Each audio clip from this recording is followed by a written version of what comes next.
आऊज़ बिल्लाहि मिनश्शैतानिर्रजीम बिस्मिल्लाहिर्रहमानिर्रहीम। शुरू अल्लाह के नाम से जो बड़ा मेहरबान और नहायत रहम वाला है। उम्मीद आप लोग खैरियत से होंगे और इस वीडियो में इंजीनियर फैसल आपसे मुखातिब है।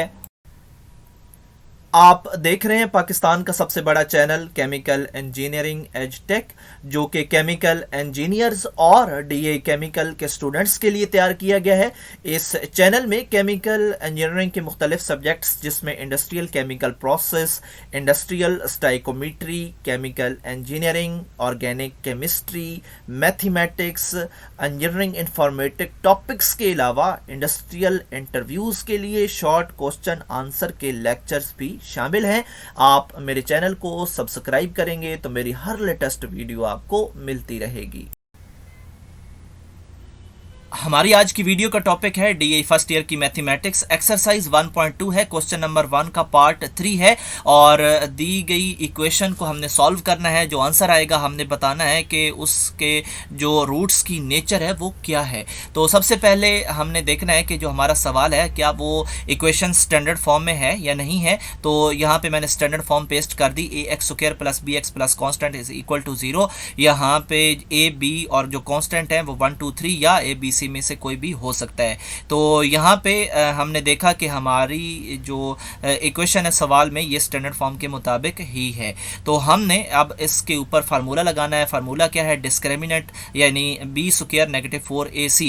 तो इस ए बी और सी की जो वैल्यूज़ हैं वो हमने इसी इक्वेशन से निकालनी है। और जो यहाँ पे ए होता है वो एक्स स्क्वायर का कोएफिशिएंट यानी 2 होगा और जो बी है वो सिंगल वेरिएबल का कोएफिशिएंट यानी 3 और जो कांस्टेंट है वो कांस्टेंट यानी 1 यहाँ पे आएगा। तो हमने इनको इस फार्मूले में डालना है तो हमारे पास आंसर 1 आएगा। और अगर हमारे पास डिस्क्रिमिनेंट का आंसर ग्रेटर देन 0 आए तो उसके जो है नतीजे में 2 हमारे पास केसेस बनते हैं। और पहला केस क्या है कि एक परफेक्ट स्क्वायर हो तो फिर हमारे पास उसका आंसर रियल, रैशनल और अनइक्वल होगा।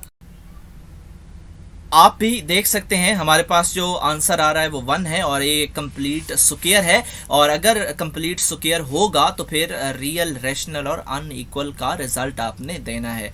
इसके बाद हमारे पास नेक्स्ट पोर्शन जो है वो क्वेश्चन नंबर 1 का पार्ट 4 है। और यहाँ पे जो इक्वेशन अवेलेबल है ये स्टैंडर्ड फॉर्म के मुताबिक ही है, क्योंकि जो स्टैंडर्ड फॉर्म है उसके मुताबिक एक्स स्क्वायर होना चाहिए और एक्स स्क्वायर जो है ये इसके साथ कोई भी कोएफिशिएंट हो सकता है 1 2 3 या ए बी सी या उनके अंडरवुड वगैरह भी हो सकते हैं। तो हमारे पास जो सिंगल वेरिएबल है वो भी सेंटर में है, ये भी होना चाहिए। इसके बाद कांस्टेंट होना चाहिए, तो यहाँ पे अंडरवुड 8 है।